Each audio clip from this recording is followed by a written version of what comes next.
पंडित जी पधारे हैं, उनको भी बहुत बहुत प्रणाम। आदि आदि सब दया मानव करता है और कृपा ठाकुर जी करते हैं। कृपा कभी मानव नहीं करता,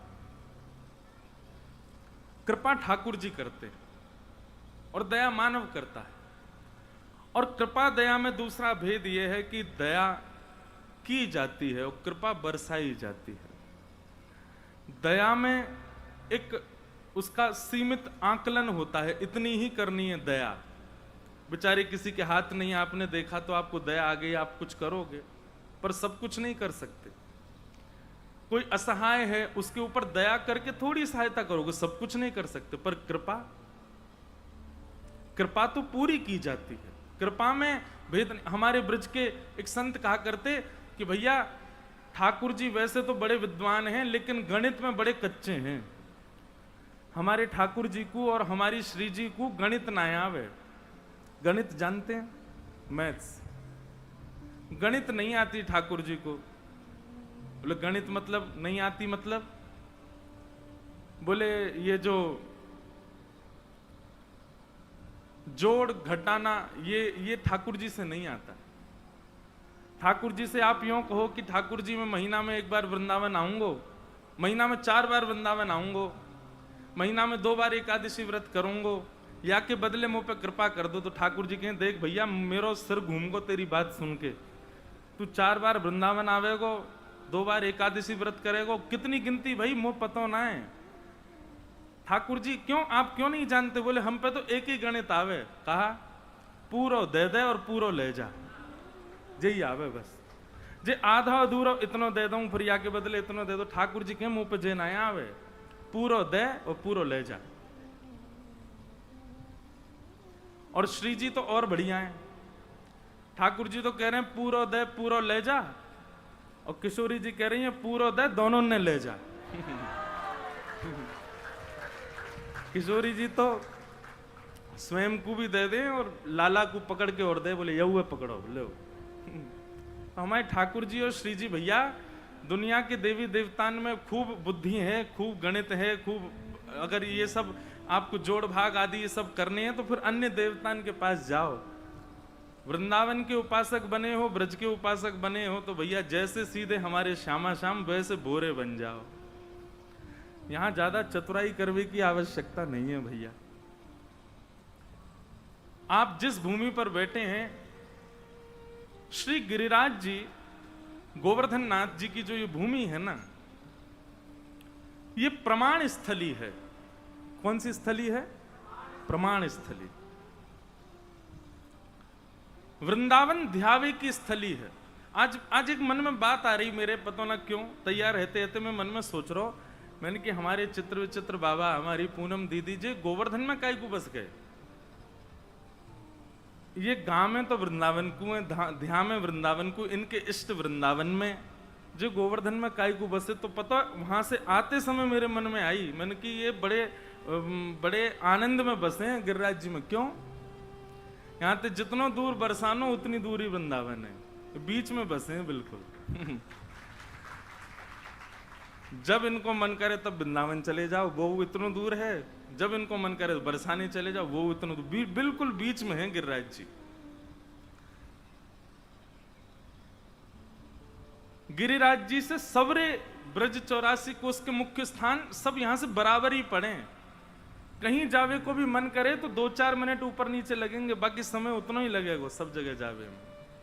बिल्कुल मध्य है। तो ये प्रमाण स्थली है। काय बात को प्रमाण? श्यामा श्याम ने अधिकतर यदि कोई को अंगीकार कियो तो वो तलेटी में ही कियो है। और नहीं विश्वास हो तो उठा के आप देख लो।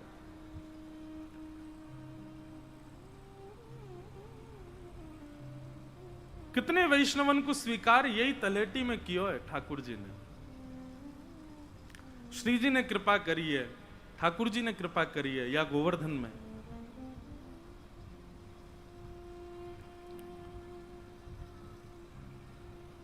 तो ऐसा ये गोवर्धन धाम है भैया,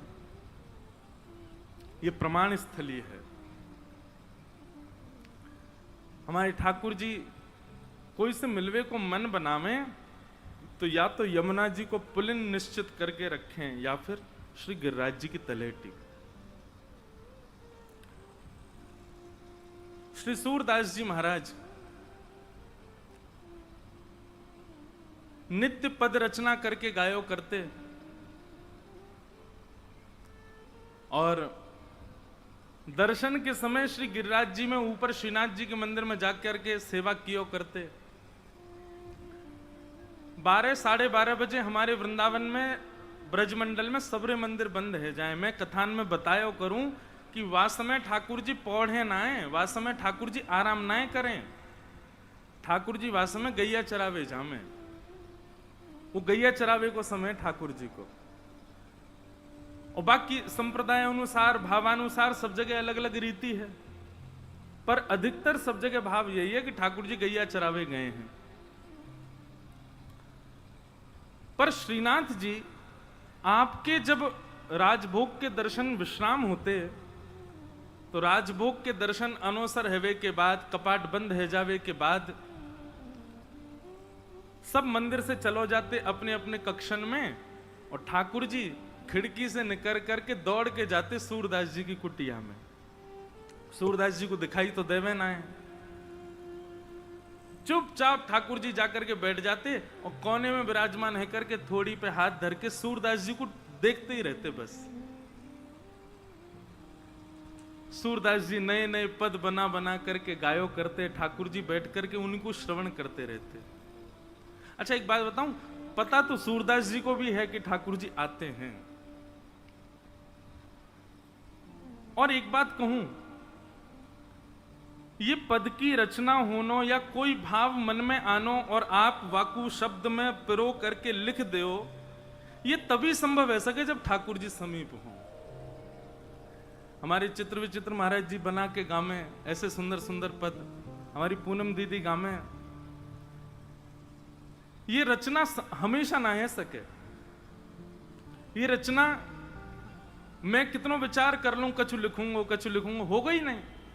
लेकिन सूरदास जी की जब हम जीवन शैली पढ़ें तब ऐसा अनुभव आवे कि ये रचनाएं तभी होंगे जब श्यामा श्याम समीप होते होंगे। उन्हीं के स्पर्श से ही हम में ये भाव आता होगा कि अब कछु लिखें और कछु बनावें और गावें और गा करके वो सबको रिझावें। सूरदास जी नित्य पद गायो करते, ठाकुर जी बैठ के सुनो करते।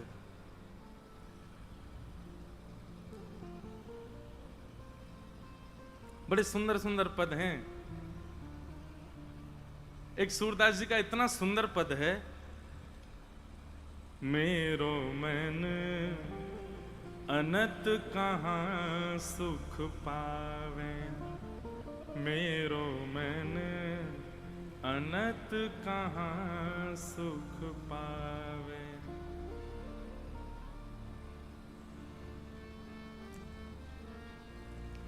जैसे पंछी उड़ जहाज ते, जैसे पंछी उड़ जहाज ते, पुनी जहाज पे आवे, पुनी जहाज पे आवे। मेरो मन अनत कहाँ सुख पावे, मेरो मन अनत कहाँ सुख पावे। जैसे पंछी उड़ जहाज ते, पुनी जहाज पे आवे।